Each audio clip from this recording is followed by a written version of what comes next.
Hello and welcome to another instalment of Fantastic Fights, the podcast about a middle-aged man playing adventure game books out loud on the internet. That middle-aged man is me, Hieronymus J. Doom, and this episode we're taking a look at book 43 in the long-running fighting fantasy series, Keep of the Lich Lord by Dave Morris and Jamie Thomson, with internal illustrations and cover art by David Gallagher. A few quick notices before we get started. I'm currently about a third of the way through the edit of my new gamebook. It's going quicker than I expected, and I'm on track to deliver in the next 2 or 3 weeks, assuming playtesting goes well. It'll be going out to all the lovely people who supported me at patreon.com/HJDoom, and I'm hoping that I'll be able to announce my next project as soon as this one is done and dusted. I also have a new patron to thank, Pat Treon. Pat, thanks so much for supporting my nonsense with your hard-earned cash. It is much appreciated. Also, a reminder that friend of the podcast, Stuart Lloyd, is running the 2023/24 Lindebaum Prize for the best 100-section gamebook. There's prize money, access to a gamebook authoring tool, and a commemorative miniature painted by my own fair hand for the winner. Submissions are open until the 20th of February, so you've still got time to write something brilliant. I'd love for the judges to be completely snowed under with entries. This is an awesome opportunity to showcase your talents. Go to lloydofgamebooks.com for more details or search for the Lindebaum Prize, Lindebaum, to find all the juicy deets. Now on with the show. I felt a little stab of excitement when I saw Dave Morris's name on the credits list for this one. We've covered a few Dave Morris books on the podcast, including the wonderful Heart of Ice, which was one of the best books I've ever played. It seems amazing that this is his first and only fighting fantasy book, but here we are. He's partnered here with Jamie Thomson, less of a stranger to fighting fantasy fans since he wrote Talisman of Death and Sword of the Samurai, with his regular gamebook co-writer Mark Smith, with whom he wrote Way of the Dragon, the series of ninja-themed gamebooks which I somehow haven't managed to cover yet. Oh, they'll be coming, I promise you that. Dave Gallagher is also a known quantity at this point. He provided covers for Battle Blade Warrior, Stealer of Souls, Portal of Evil and Fangs of Fury. He's not my favourite illustrator, but his work is always solid and characterful, and that seems to be the case here from a quick glance at the art. His cover shows a chap wrapped in a dark cloak and a very evil helmet, staring into the distance in front of a gloomy-looking castle, which I imagine might just be the titular keep of the Lich Lord.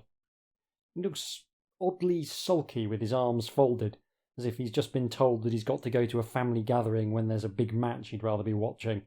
It's pretty good. The subdued colour palette really gives it a sense of menace. Okay, let's take a look at the rules. We have skill, stamina and luck all present and correct, but we've also got an additional stat. This being an adventure filled with evil undead, we've been told to generate a resolve score by rolling 1d6 and adding 5 to the total to give a range of 6 to 11. Resolve works a bit like luck. When a horrible undead monstrosity starts getting all up in your business, you roll 2d6 against your resolve. Fail, and not only will you be rooted to the spot with fear, but you must deduct 1 from your current resolve. On the other hand, if you succeed, you may add 1 to your current resolve, even if that would take you over your initial value. Your resolve is capped at 12, however. Now, there's already a bit of an issue with this. If you roll a maximum resolve of 11 and pass your first test, you will go to 12 and therefore pass every single resolve test thereafter. On the other hand, get a low resolve and fail that first test, and you're going to be very quickly on the path of reducing your resolve to the minimum of 2, and therefore be very unlikely to pass any future resolve tests. It feels a little bit backwards, mechanically speaking, to me. It makes a degree of intuitive sense. Confidence breeds confidence on the one hand, and on the other, once your resolve starts faltering, you're less likely to be able to stand firm next time. But from a game design perspective, there is an issue because you're punishing failure twice and rewarding success twice, which makes both good and bad outcomes very swingy. It could be deliberate, of course, and I'll need to see how it works in practice. A mechanic is only as good as the purpose you put it to, after all, but it doesn't feel like a well-balanced design at first glance. Hopefully there will be lots of decisions that also affect the resolve score without needing to roll, because that's more or less the only way to balance the system as it is written. There's also another mechanic, rather clunkily called alarm value, which starts to apply once we get to the Dark Fella's evil castle and want to try and avoid making too much noise. We'll obviously deal with that when and if we get to it. Otherwise, we've got the sword and leather armour that all adventurers seem to get, and a full set of 10 provisions, which is basically the luxury hamper option at this point in the series. Nice to have so much tuck on hand for a recording done during the Christmas season. I've rolled up a character who I've decided to call Wingnut Harmonica because that sounds like a brave and heroic name. They have a skill of 9, a stamina of 14 and a luck of 9 because I felt like rolling up a legitimate character rather than my usual above average adventurer. It's a good job we've got so much food on hand with the absolute minimum stamina rolled for this character. They do, however, have a resolve of 11, which means I will be able to test my supposition that the system doesn't really work once you get to the extremes of the scale. With all that out of the way, let's play Keep of the Lich Lord. Background. You have voyaged east of Cool to the Arrowhead Islands. Here you signed on for a short time as a mercenary in the famous White Tiger Regiment, but now your term of service is up. Just as you are packing your belongings before leaving Port Vernale, word reaches you that you have been summoned by the Triumvirs, the Council of Three who rule the Varadian Alliance. You arrive at the council chamber to find old General Chidashu awaiting your arrival. So there is already an enormous profusion of silly made-up words. I would expect nothing less. He explains the situation as together you wait for your audience with the Triumvirs. Even though you're a foreigner, you've learned a bit about our country while you've been here, he says. You know that the various city-states of the Varadian Alliance are the outer bulwark of civilization against the reavers of Blood Island. Our fleet holds those chaos pirates in check, and have done for centuries. Now all that could be changing. Our main fortification to the east is Bloodrise Keep on Staying Island. However, we've lost contact with the keep and the outlying villages. Before General Chidashu can tell you any more, you are called into the council chamber. The Triumvirs are studying a glimmering image that floats in the centre of the chamber, a V-shaped line of verdant islands set in an azure sea. You realise it is a strategic map of the Arrowhead archipelago fashioned by means of mirage spells. One of the Triumvirs points to the bright red dot on the shore of the easternmost island. This shows the location of Bloodrise Keep, he says. We have here the last report filed by Castellan Braxis, and it sheds a rather sinister light on recent developments there. You take the report and quickly scan it. Bloodrise Keep will shortly fall. The troops I sent to investigate the strange lights in the sky above the village of Manila have now returned. They have marched back to within sight of the walls, but refuse to answer signals. A runner sent out came back, shivering with dread. He got close enough to see that the men have grey, mask-like faces, and that their eyes are the staring eyes of zombies. In place of their old battle standards, they now carry ragged black pennants, the symbol of plague. Even as I write, it is close to dusk, and the camp is active. Troops are massing, and people from the village are also milling about the camp as though hypnotised.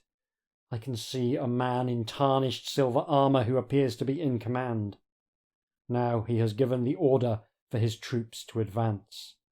There are too many for the small garrison I have left. We cannot hope to hold them off for more than a few hours. I will send this report by messenger pigeon and hope it will not be shot down by the enemy's archers. Now, it only remains for me to take up my weapons and go out to the battlefield for the last stand. I regret having failed in your service, my lords. I am your dutiful vassal, Braxis, Castellan of Bloodrise Keep. So, classic fighting fantasy territory. The kingdom is imperiled. Big army of undead. That's a nice twist on the traditional army of demons. It's kind of weird to think that at this point an army of demons is kind of traditional in fighting fantasy. A brave man, you say grimly as you return the report to the triumvirs. Do you have any information as to who the silver-armoured warlord might be, and how he took control of Braxis' troops? It is all too clear, says one of the triumvirs. Black plague standards and tarnished silver armour are the trademarks of Lord Mortis of Balthor. He was formerly tyrant of Stang Island, and he tried to conquer the eastern province of our nation. It took the combined strength of all the Varadian armies to defeat him, for he was a mighty necromancer as well as a warlord, and it is said that he recruited his army from the bodies of fallen foes. Baffled, you turn to General Chidashu. How is it I've never heard of this Mortis? You ask. I didn't know there'd been any wars within the archipelago for centuries. There haven't, he says. This all happened 200 years ago. Mortis died in battle and was buried in a black granite tomb near the village of Melena. Now it seems that he has returned from the grave to take his revenge. The triumvirs nod in agreement. He is even now turning the people of Stang into undead, says one. His evil will eat into our empire like a cancerous wound unless it is excised. For this we have need of a sharp knife. You. Your interview over, General Chidashu takes you without delay to the harbour where a ship has already been prepared for you. Although he is hardly a young man, even you have difficulty keeping up with the General's brisk stride. On the way, he explains that most of the military strength of the Varadian Alliance is currently engaged in fighting the Reavers of Blood Island. This means you're on your own, he warns. In any case, since assassinating Mortis would immediately neutralise his entire army of zombies, the triumvirs feel that it makes more sense to send one capable individual than a large body of troops. Take a drink if you're playing a fighting fantasy drinking game, because we've got a very flimsy excuse as to why sending a single adventurer on a mission is a much better plan than sending an entire army. On arriving at the ship, Chidashu introduces you to its captain and then accompanies you to your cabin for a final briefing. He gives you a map of Stang Island and a ring of communing. The ring will allow you to communicate with us telepathically for information or advice, but over such a large distance it will function only a limited number of times, so use it sparingly. So we have a ring of communing with 3 charges. A whistle from on deck signals that the ship is ready to cast off. Chidashu turns to the doorway of the cabin for a last word. Don't forget, he says grimly, it is vital that you stop Mortis before his undead army can join force with the Reavers. The lives of us all are in your hands. Rest assured, General, you reply as you slip the ring of communing on your finger. I'll return Lord Mortis to his grave. It is only after he has saluted you and left that you find an inner voice adding, or die in the attempt. So there is the background. I would say it is about the most meat and potatoes-y fighting fantasy background you could possibly imagine, with the slight wrinkle that it's an army of undead rather than demons or lizards or orcs. I'm not going to criticise it for being meat and potatoes. It's fine.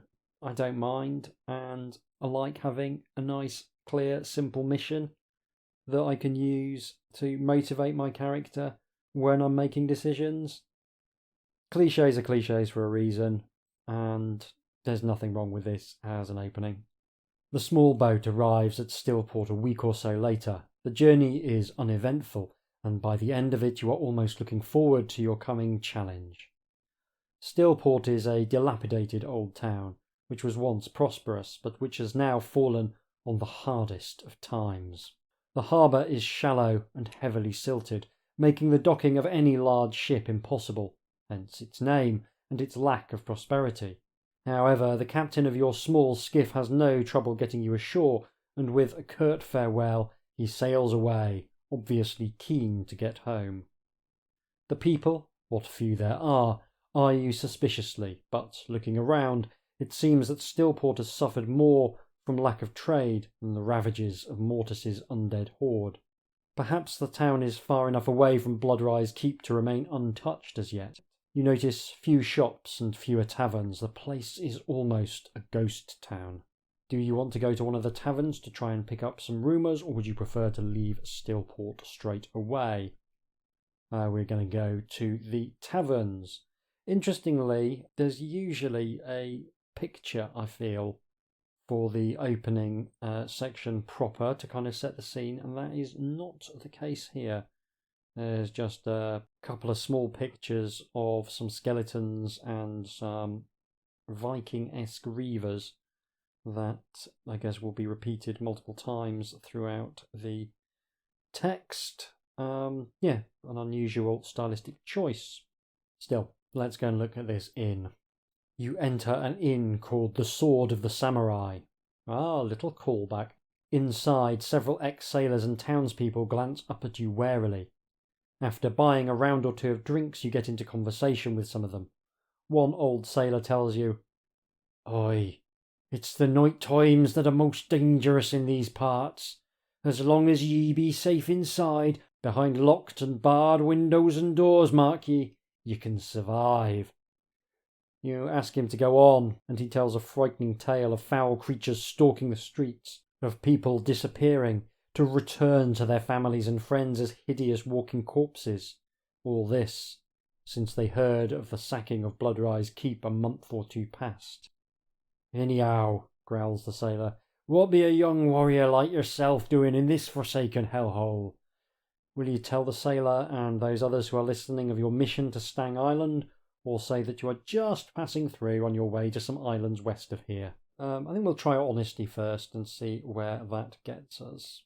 In a low whisper, you tell the sailor of your intention to slay Mortis, free the island of the undead who terrorise it, and thus rob the Chaos Pirates of the ally they need to destroy the Delphic Islands.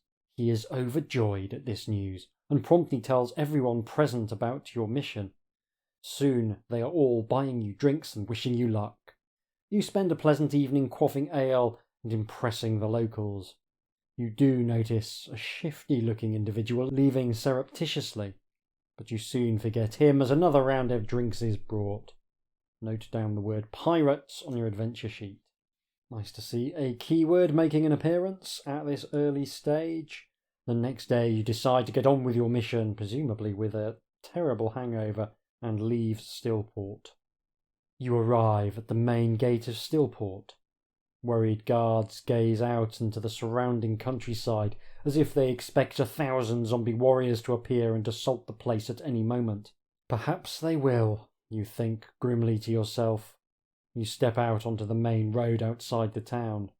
"Ha! We'll never see that one again, I wager," you overhear one of them mutter to another. Will you head north on the road to Manila, south through the hills, or use your ring to communicate with General Chidashu? Let's try and communicate with Chidashu. I want to see how useful this ring actually is. You concentrate on the ring, holding the image of the general in your mind. A flickering image of the old veteran's grizzled visage appears in your mind, and a voice speaks inside your head. "Ah, a report! Where are you, and what have you found, young warrior?" he asks. You tell him that you have arrived safely and are now outside Stillport, ready to undertake the quest. "What?" bellows Chidashu. "You wasted a charge of the ring just to tell me you've arrived, you imbecile! Well, since you're here, so to speak, you must travel north and try and find the tomb of Mortis. There you may also find the ancient weapon that slew him. Now get on with it, and don't waste my time with trifling reports. Then contact is broken. Will you head north towards Manila or south through the hills? Well, we've been given a pretty clear indication that we must go north. A big part of me does want to go south just because I have a near Pavlovian reaction to being talked down to. It gets my back up something chronic. I recognise this as a flaw in my character, but it does make me very disinclined to take the advice of people under those circumstances. So, do you know what? I'm going to go with my first instinct, and I'm actually going to go south through the hills and be damned to General Chidashu. We'll see whether he's still happy to treat underlings with contempt once he's been murdered by some pirates and zombies. I hope I die. That'll show him. The road takes you south for some way, then it turns east, rising up into the rocky hills. Soon you find yourself walking through a shallow pass between two peaks. Do you have the word pirate on your adventure sheet? I surely do. Suddenly, an arrow thuds into the ground beside your foot. You look up to see 3 figures with bows shooting at you from behind a boulder a little way up the side of the pass. You recognise one of them as the shady-looking man you saw leaving the Sword of Samurai Inn at Stillport. The other 2 look like buccaneers or chaos pirates. An arrow grazes your shoulder. Deduct 1 point from your stamina. Stamina now 13. Will you charge up the hill at the pirates or make a run for it down the pass? 3 pirates, I've got a skill of 9, I think we'll be taking to our heels. You charge off at full speed down the pass.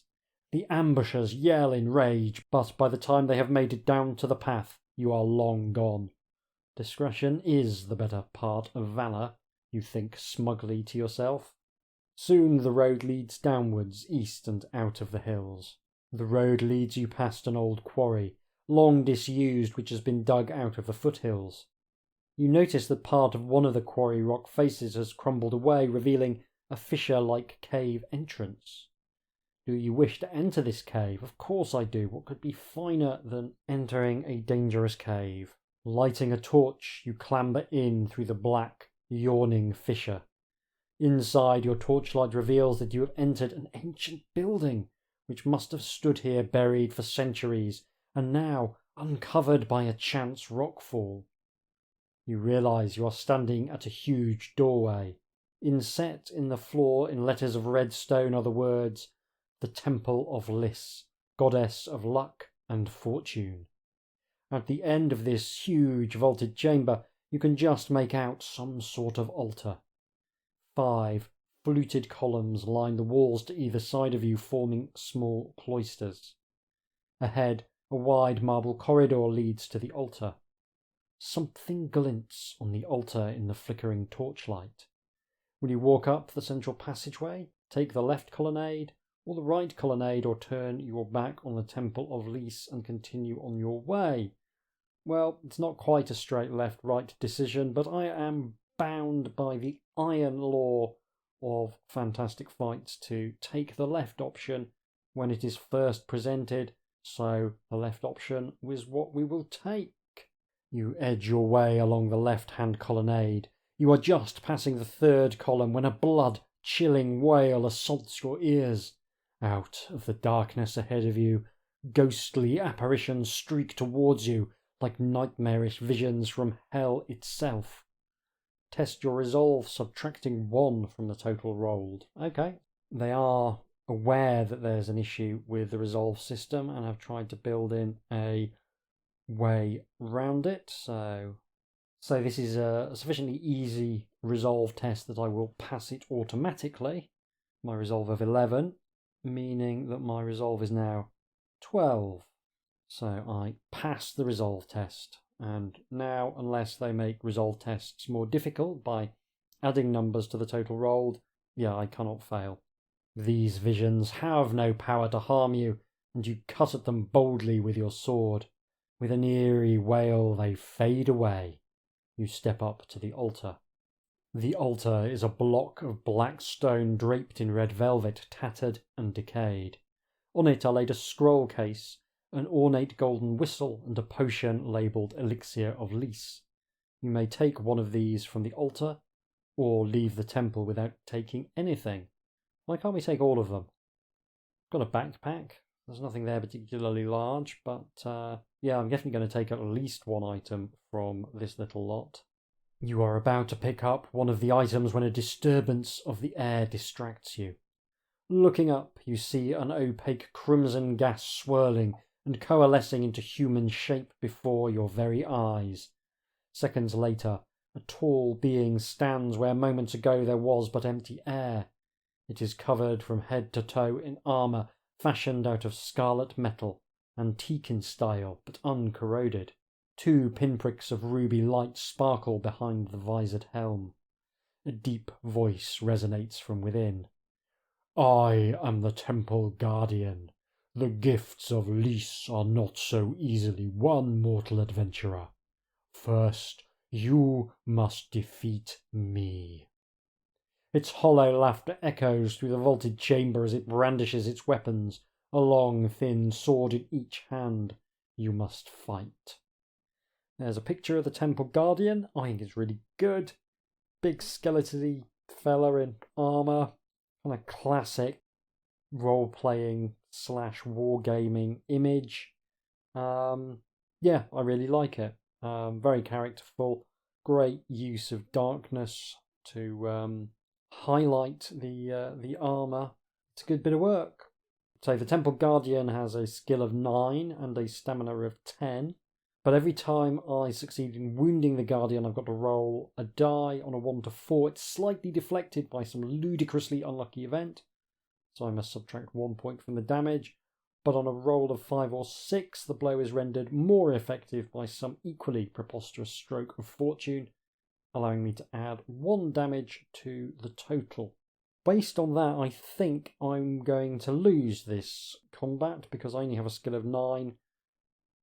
I have 13 stamina, and I think the special ability of the Temple Guardian is probably good enough to add another 2 or 3 points of stamina to his effective health pool. So, with my heart in my mouth, I'm going to fight the Temple Guardian, and of course, I'm going to roll some dice.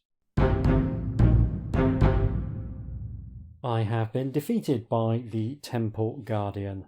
I reduced it to 5 stamina points. As well as having lucky defences, the Temple Guardian also turned out to have extremely lucky dice rolling abilities. So it's obviously far too soon to call an end to the adventure, so I will invoke the sausagey finger bookmark rule and declare that I actually won that combat, but that I was reduced to a single stamina point through it, which means that before anything else happens, I am going to eat a full roast dinner with all the trimmings, a couple of packets of Monster Munch, and a hearty portion of trifle to regain 12 points of stamina, taking my stamina back up to 13, leaving me on 7 provisions. Your last blow seems to cut through thin air as the Temple Guardian dissipates into nothingness. You pick up the golden whistle from the altar, noted on your adventure sheet, and the scroll reads, "Blow the whistle at the finger of Lys to win great power." You may also take the elixir of Lys whenever you wish to drink the potion. Note the number of the paragraph you are currently reading, then turn to 35. Once you have finished, return to the paragraph you have noted and read on. You also find a pouch containing 25 gold pieces. That all seems pretty awesome. Now I have the choice of leaving the temple or communing with General Chidashu to see what he knows about the Finger of Lys. So I think we'll do that. See if he's rude to me this time. Holding up the ring, you think of the general. Presently his grizzled face appears in your mind. "You wish to report?" he says, his voice a tickle in your brain. You tell him about recent events and ask what he knows of the finger. "Never heard of it," he growls. "Now get on with your mission and stop wasting my time. and more importantly, stop using up charges of the ring. His face abruptly disappears from your mind. So we have one remaining charge of the Ring of Communing, and General Childishu has continued to be immensely rude to us. So I guess we carry on trying to make terrible choices in the hope that we die just to spite him. As you step through the doors of the Temple of Lys into bright sunshine, you suddenly feel a warm glow inside. Add 1 to your initial and current luck. Oh, that's awesome. So my luck goes from 9 to 10, and my maximum luck increases to 10. That's very helpful. Smiling happily, you continue onward. Darkness falls. You make camp just off the road in readiness for any trouble. However, the night passes uneventfully and you get a good rest. Restore 3 lost stamina points. Stamina now up to 14. The next day you leave the hills behind you, heading for the inn that is marked on your map. It is late afternoon by the time you arrive at a 3-way crossroads. An inn stands at the junction of the roads. As you near it, you see it is called Down Among the Dead Men, doubtless intended as a wry joke in times gone by, for the inn overlooks the cemetery. Nowadays, the name is also a horrible irony, a constant reminder of the terrible events which have befallen the people of Stang. As you near the inn, you see a sign outside the cemetery, Stang Cemetery. But the word Stang has been crossed out and vampire substituted in barely legible scrawl. Graffiti have been daubed in a rust-coloured substance over the ceremonial granite portal of the cemetery. You can make out Bloodfang rules OK in another spidery scrawl. But for the lonesome cawing of some bird far overhead and the faint sounds of activity inside the inn, it is very quiet here. Untended fields of corn stretch out behind the inn and the sun beats down. Consulting your map again, you now have a choice of routes. Will you enter the inn, or set off and follow the road south towards Shamdabag Wood, and thence to the village of Celadon, or take the road west towards Port Borgus? I will say this is actually pretty nicely written. I'm finding it very absorbing as a book. They do vary enormously with the writing quality, and this one feels really good. Let's go into the inn. Always like an inn. An adventure feels like a real treat. You open the door and step into a snug, well-lit and cosy room. Delicious smells of good cooking and fine ales waft into your nostrils, but the strongest smell is that of garlic, for the doors and windows are framed with wreaths of garlic buds. There are about 10 people in the room. Each and every one looks up in horror as you enter, but when they see you are not undead, they appear to calm down. Nevertheless, it is clear that a few swords have been loosed in their scabbards. The innkeeper, a large, burly and red-faced man with a mighty beer gut, waddles up to you, a manic grin fixed on his florid features. "Welcome, stranger, welcome," he babbles, "to, the dead man's, the traveller's respite, as I prefer to call it in these days. Take a seat, and I'll bring you ale and some stew. The beer's free. I'm trying to get rid of it, as I'll be making a run for it myself any day now. 1 gold piece buys you the meal and a room." And with that he bustles off. You look around. In a corner, a soldier, his uniform covered by an old jerkin, stares into a mug of ale. He has a dark, troubled look about him. 3 farmers stare sullenly at you from another table. In the darkened corner sits a cowled figure clad in black robes. You cannot see the hands or face, but intuition tells you that this figure has a sinister aura about it. And that's not intuition, that's just looking at someone. Finally, nearest to you sits a middle-aged merchant flanked by 2 hired bodyguards, northern barbarians by the look at them. The merchant, tall and surprisingly thin for one of his venal profession, beckons you over to join him. The innkeeper returns with a mug of ale for you and goes back to work behind the bar. So there's a picture of the bar with the ingratiating innkeeper coming towards you. and various figures sort of caught in the shadows behind. Again, I think it's really good, actually. Very characterful. There's a sense of unease about it, as well as a sort of sense of welcoming, which is a contrast that's quite hard to do. And I think Dave Gallagher's done a pretty bang-up job here. Yeah, another really good bit of art. So we can talk to the merchant or the farmers, or try and pump the innkeeper for some useful information. I can't imagine the innkeeper's got much to say. Also, I don't want to do the voice again, so I'm going to go and talk to the merchant. Sit down, says the merchant as you approach his table. I see that you are an adventurer. I have some items for sale that might be of interest to one such as you. I'm headed for Stillport. Recent circumstances force me to flee Stang, and I am able to offer my stock at remarkable cut price rates. Provided you have enough gold, you may buy whatever you wish from the merchant. I can't afford any of them because the puffball, which explodes when thrown, is 45 gold. 2 potions of healing, which restore stamina, are 30 gold. A ring of skill, which adds +1 skill, is 70 gold. A fine suit of armour, which subtracts 1 from all damage, is 65. So yeah, I've got nothing. Can't even haggle. Never mind. I guess we have to go and talk to the innkeeper then. You turn to the innkeeper behind the bar. He nods nervously at you.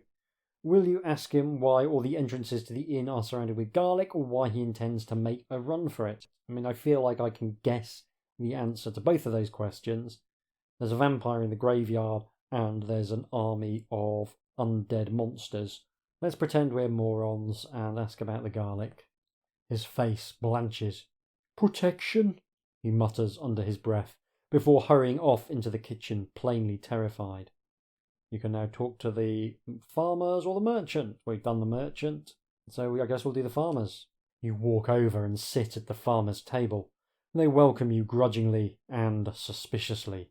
Will you ask them about the graffiti at the cemetery, or about the black-robed figure? Black-robed figure, please. Don't know. Never seen him before, says one. Probably one of them agents of that Mortis fella, says another. I certainly don't intend to find out, says the third. Will you ask about the graffiti, or have you asked all the questions you want for now? We may as well ask about the graffiti. Don't know anything about that, says one gruffly. The other 2 look scared when you mention it. Will you offer 2 pieces of gold for more information, or are you kind of done with this? We might as well offer them some money. I mean, 25 gold is apparently no use for actually buying things. The first farmer snatches up the pieces of gold and leans forward to whisper conspiratorially in your ear. The other 2 farmers look plainly terrified. Bloodfang is the name we give to the hideous creature that stalks the living from its lair in the cemetery. Some of us have been disappearing lately, mumbles the farmer. Obvious vampire is indeed a vampire. We've done all the talking. One of my favourite bits of any role-playing game is the gathering of the rumours. I don't know why, it just sort of tickles me somehow to sort of know what the people around are talking about. And rumours just really bring the world to life, because they don't just give you information, they give you characters' perspectives on that information. And I find that really helps sell me on a world. Big fan of the old gathering of rumours. Outside, as the sun sinks, darkness is creeping over the land like a fog. Patrons of the inn smile nervously and put on a false air of joviality. The innkeeper starts to fidget and fiddle with the garlic buds. The soldier looks up from his mug and nods at you in a comradely fashion, although something about his eyes disturb you.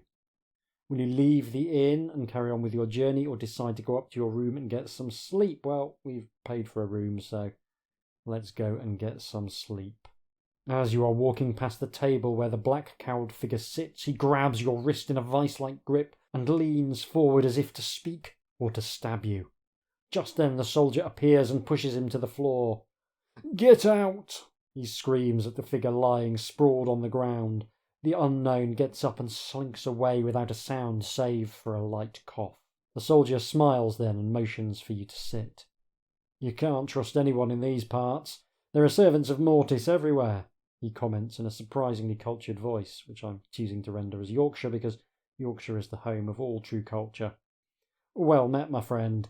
My name is Cadwagan, former soldier of Bloodrise Keep. He unfastens his studded leather jerkin to display his uniform hidden underneath. Its livery shows the falcon symbol of Castellan Braxis of Bloodrise Keep. I managed to escape when Mortis attacked and took the keep. He still holds Braxis prisoner for his own ends, but most of the soldiers were slain. Now, that is to say, slain for a spell, and then brought back, as zombies. Cadwagan looks over you and adds, I judge you to be no friend of Mortis.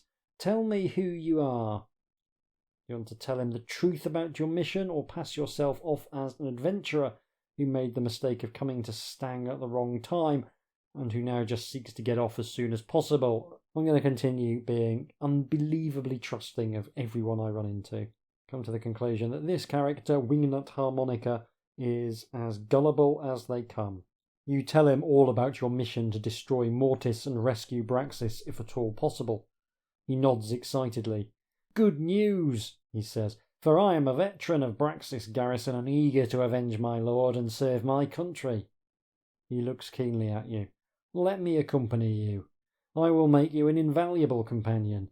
As for the strange behaviour of the people at this inn, a coven of vampires has taken over the cemetery and are terrorising the area. But we should travel on to Bloodrise Keep as soon as possible and destroy Mortis. When that is done, all the undead on this island will be equally destroyed. Come, let us take a room for the night and be on our way tomorrow. Together we can succeed where one alone would be defeated. It feels good, having a companion to help you on your lonely quest. You decide to share a room so that one of you can remain awake at all times in case of attack during the night from vampires. Is this guy going to turn out to be an actual vampire, is the question. I hope not, but I suspect so. Cadwagan takes the first watch and you lie down to rest. Just as you're at the point of falling asleep, the door flies open and the black-robed figure you saw in the room downstairs bursts in. Acting with commendable speed, Cadwagan trips up the intruder with a deft kick. A moment later, his sword is at the throat of the sprawling night prowler. Will you stop him killing the unknown person or let him finish the job? I have to continue trusting him to a ludicrous degree because that's what I've decided to play this character as. So even though there's every chance that the Night Prowler is trying to kill Cadwagan because he is in fact a vampire, I'm just going to let Cadwagan murder him. You say and do nothing as Cadwagan slays his victim without mercy. This turns out to be a woman, an elf in fact. Odd, murmurs Cadwagan, but I have heard of certain elves who've turned to the service of evil. Well, what's done is done, you say, philosophically. Some hours later, you are woken by the touch of a cold blade at your throat. You open your eyes just in time to see Cadwagan standing over you with a sneer on his face. It is the last thing you ever see.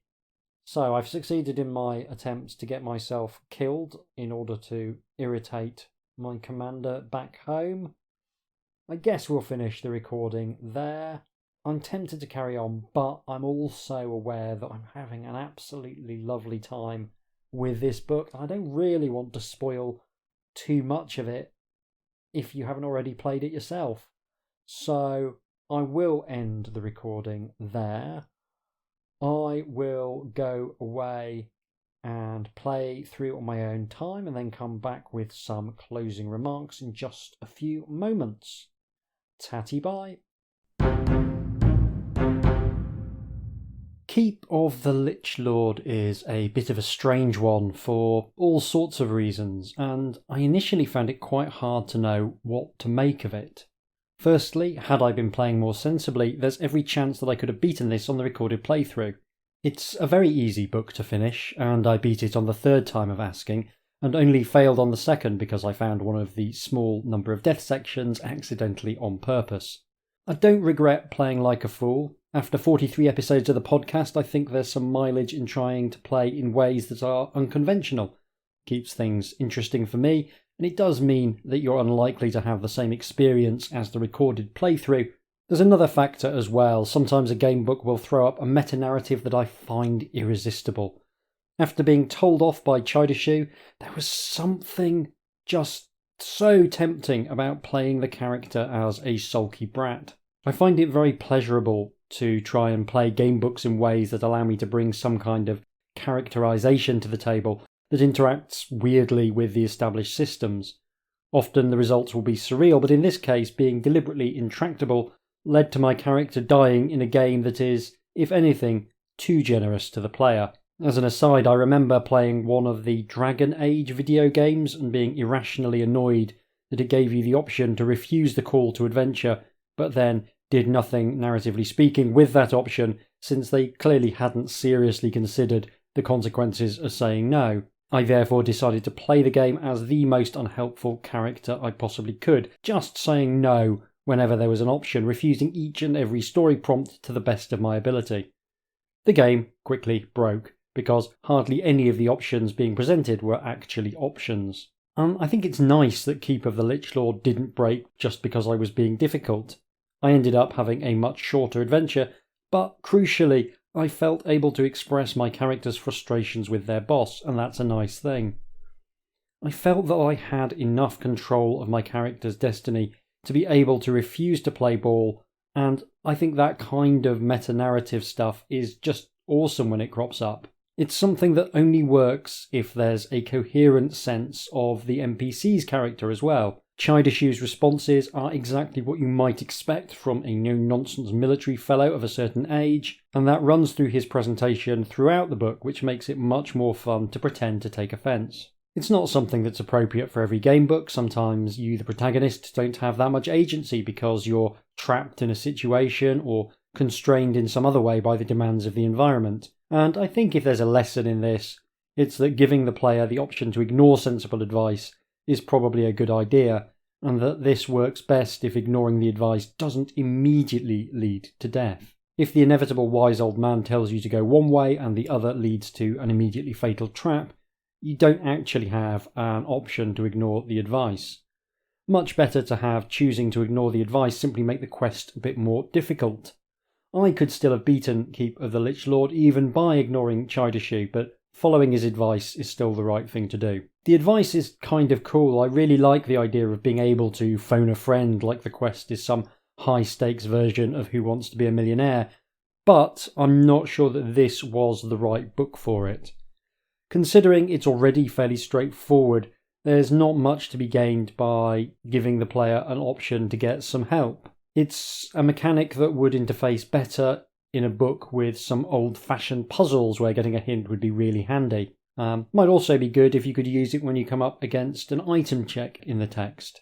You don't have the key, but maybe you could get a hint for where to look, even if that won't save the current playthrough.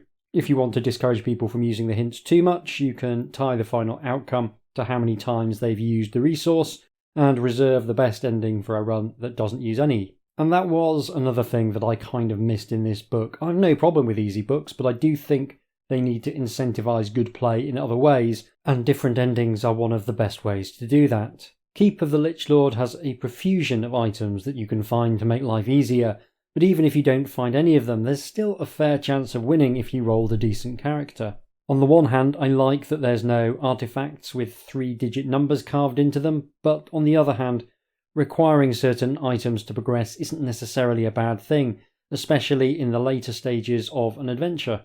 It's weird since there's all kinds of items to be found, but since none of the items are actually completely necessary, and getting them all is a bit of a challenge, it's kind of strange that there's no real payoff to putting in the time to find everything. And this means that the climax of the adventure feels a little bit underbaked. The actual keep isn't that big, and although you have plenty of opportunities to test your resolve, it never feels like a big problem. I was more or less bang on the money with the issue I spotted with resolve.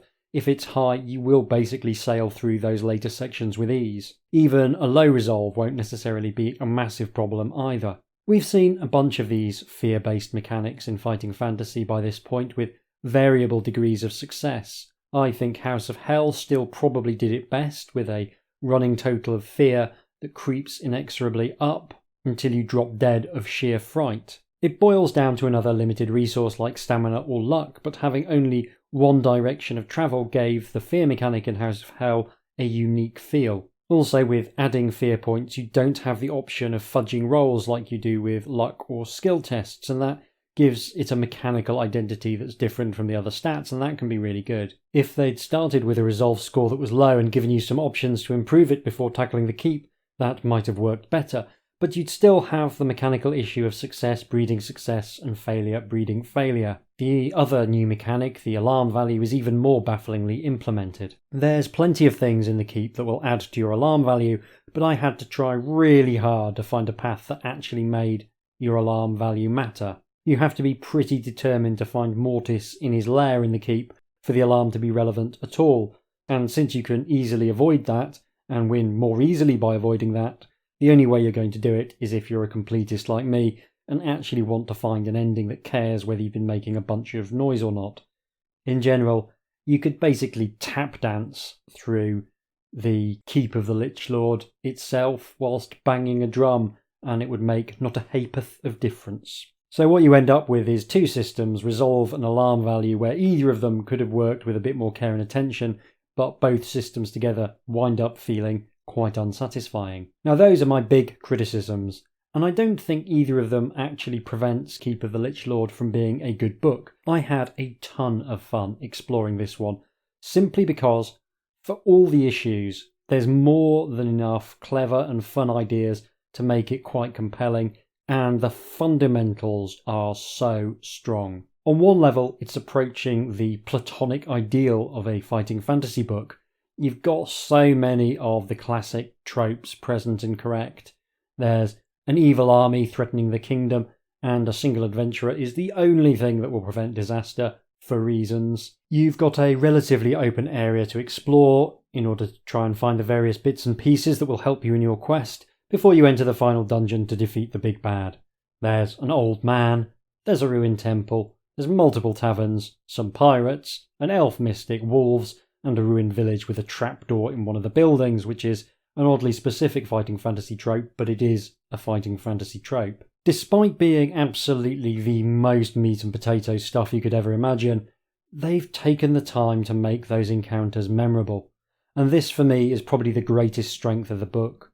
While there aren't too many surprising encounters, everything that's in there feels like it has a reason for being there, and almost everything has a little bit of a twist to make it feel fresh. A coastal village is ruined because of pirates, and you can go and infiltrate the pirates' ship and ruin their day. That's nice. You can find refugees hiding from Mortis in the forest, which makes sense, and they will barter a few services, and they'll do it for food rather than gold because food supplies is their current most pressing concern. There's dozens of nice touches like this scattered through the book. Don't explore the barracks of the keep because it's absolutely rammed to the gills with undead soldiers. That might seem obvious, but that doesn't mean it's not cool. You get to meet a bunch of people on your travels as well, because despite this island having fallen under the sway of an evil necromancer, it was fairly populous until recently. So it's just a pleasure to explore. You also get a decent degree of freedom in terms of how you go about exploring the various locations of the island. It's not total freedom, but I was given enough opportunities to choose which direction I headed that I never felt like the book was failing to give me enough options. And this is one of the most important bits of sleight of hand in gamebook design, trying to make a messy world still feel messy, even if the character only gets 3 paragraphs to choose between. In the areas with multiple sublocations, Keep of the Lich Lord is generally quite good about letting you look at all of them rather than funneling you out of the area as soon as you've looked at one burnt out cottage. It's possibly overgenerous in this regard. I think there's sometimes mileage in having options that prevent you from doing a complete exploration of the area, but it's better to be generous rather than stingy. There's nothing worse than a book presenting you with 3 buildings to investigate and only letting you look in one without providing a decent rationale as to why you need to leave the area without exploring it fully. And the map is nice and easy to grasp as well.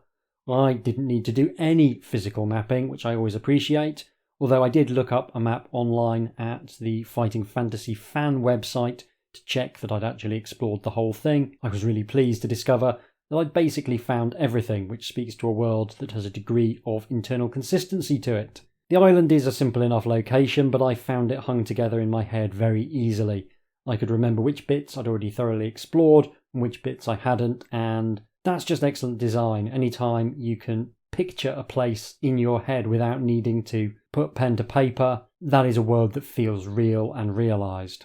The encounters might be fairly generic on some levels, but they are varied and memorable. I particularly liked saving a pompous centaur from some wolves and getting to hang out for him for a bit, even if he was a massive idiot. A fight with a pirate captain is scarcely unusual, but in this case he's such a giant untrustworthy coward who breaks off from the fight several times to see if he can convince you to spare his life, by which he means give him an opportunity to stab you in the kidneys. Almost all of the fights have some kind of gimmick attached to them, and that helps them stand out from each other, which is awesome. I've said it before that the fighting fantasy combat system can be a great tool for storytelling if you think a bit outside the box, and that's certainly on display here. A specific example is there's a cool encounter with a shaman who has a staff that will drain 1 stamina every turn, and what this does is it pushes you to consider using luck to try and end the battle early, and it's actually well worth a try in this case because the shaman has an odd number of stamina, which means even failing won't actually increase the length of the fight. So it takes 5 successful attacks to kill him. He's got a stamina of 9. If you fail the luck test on the first round and only deal 1 point of damage, that drops the monster to 8 stamina, which means you can still kill it in 4 more rounds for a total of 5. If you succeed and deal 4 damage, you'll have shaved a full round of combat off, enabling you to kill the shaman in 4 rounds total. And that's something I hadn't even considered about using luck in battles, and it's definitely a rules interaction you could use in interesting ways to push people either towards or away from using luck to help with a fight that has time pressure on it. Because if the monster had had 10 stamina and I failed the luck test and did 1 point of damage, I would have actually extended the fight by another round. There's so much in the details of precisely how you apply systems, and I'm a massive nerd. I find that really interesting. There's also a fight with some undead archers who are extremely happy to shoot their bows into combat, which feels both fun and thematically appropriate for beings which are absent any concern for their fellow combatants. They're trying to shoot you, obviously, but if they shoot the skeleton you're fighting, that's not a problem either. The best encounter in the book for me is the complex and layered tavern encounter that we saw a version of in the recorded playthrough. There's obviously the treacherous soldier, who is a marvellous character who you can run into later in the adventure, which makes for a very satisfying callback. There's also the elf woman, who can lead you on an attempt to find and destroy the vampires in the cemetery, an encounter that plays out very differently depending on whether you have the treacherous soldier with you or not. Exploring the cemetery as the sun slowly goes down is a brilliant set piece, which is arguably stronger than the actual finale of the game. And I'm not just saying that because it's quite similar to the finale of my own current game book. It's great. Really, really beautifully designed, a wonderfully intricate location which can play out in multiple different ways, which makes it such a pleasure to return to it on subsequent playthroughs. It's the highlight of the whole game book for me. It's just a wonderful place to explore. I truly recommend Stang Island as your next holiday destination. You'll have a lovely time. Despite being pretty easy to complete, there is a distinct pleasure in seeing how the different areas fit together, and doing them in the right order makes everything unfold in a very satisfying way. And I think what I like most is how many of those encounters have a little story behind them. And this goes back to what I said about paying attention to world building that the player doesn't necessarily see, which I talked about a few episodes back. The treacherous soldier is a great example of that. You don't need to be told that he betrayed his oaths to the Castellan, because you can infer it from his actions. You don't know the precise circumstances of how he came into Mortis's service, but you don't need to. It makes sense that Mortis would leave a few people alive who could go into places where a zombie would attract too much attention, what with the being dead and limbs falling off and all the rest of it. That's a textbook example of how you can do some of your world building in collaboration with the player, allowing them to fill in specific details when you've signposted them in broadly the right direction. People love doing that. I'm old enough to remember when Boba Fett was just a bit part player in Star Wars that people got completely obsessed with. He looked so cool and he had this kind of hint of a backstory about him. It's awesome when there's stuff that acts as an anchor for your own imagination, but that only works if the author has put in the effort to make the characters convincing enough that putting in that imaginative effort feels worthwhile. We now need to talk about the strange afterlife of Keep of the Lich Lord. This is, as far as I know, unique in being a fighting fantasy gamebook that the authors have actually returned to and produced a remake set in the Fabled Lands setting. I generally have a policy of not doing any research on a fighting fantasy book until after I've played it. I'll usually do more research for a bonus episode because I want to know a bit about the book before I start, where it sits in the larger history of interactive fiction and so forth. But for fighting fantasy books, I usually prefer to go in blind, so I get something like the experience of someone buying a copy from W.H. Smith's in the 90s or borrowing it from their local library. Here, that policy has come back to bite me in the bottom, since it was only as I was finalising my notes for these closing remarks that I noticed that there was a second version of the book available to buy. I've purchased a copy, but it's blatantly not going to get here before this episode needs to go live, so I can't make any specific comments about it. What I can say is I love this as an idea. I've no clue how the rights for fighting fantasy books actually work. The concept is copyrighted to Steve Jackson and Ian Livingstone, but the text is copyrighted to Morris and Thomson, so presumably that gives them some legal ability to republish the material once they've reworked it to remove the fighting fantasy elements. The publication rights to fighting fantasy have bounced around, with Scholastic being the current publisher, so I don't know how easy it would be for other authors to recreate their work in a way that means they can monetize it. With the fighting fantasy version of Keep of the Lich Lord going for north of 25 quid, it's wonderful to have a chance to get a copy of the book and put some cash in the hands of the people who created it. My current plan is to cover the reworked Keep of the Lich Lord as a bonus episode at some point next year, once I've forgotten the layout of the book, which, given that I'm in my mid-40s, should take about 2 weeks. From a glance at the sample pages on Amazon, it looks to have been quite substantially rewritten and given a more in-depth system in line with the Fabled Lands system of books. But the core outline of the adventure looks like it's probably fairly similar. Anyway, there's a bonus episode to look forward to in 2024. In summary, I think Keep of the Lich Lord is too easy, but that doesn't stop it being great. That'll do it for this episode and indeed for this year. It's been a privilege to spend another 12 months talking about adventure game books with you all. This has been, I think, the best year for the podcast so far, and I'm incredibly grateful to have an audience for my nonsense. I've got lots of things planned for 2024, but finishing my next game book is the top priority. I really wanted to get it out before the end of December. That's not going to happen. I will be working on it over the Christmas period, and it should be in the hands of my patrons very early in the new year. I hope you will bear with me. It just remains for me to wish you all a wonderful winter break, however you are celebrating, and be assured that I hope for nothing but the best for you in the new year. Thank you very much for listening. Take care, and I'll see you soon.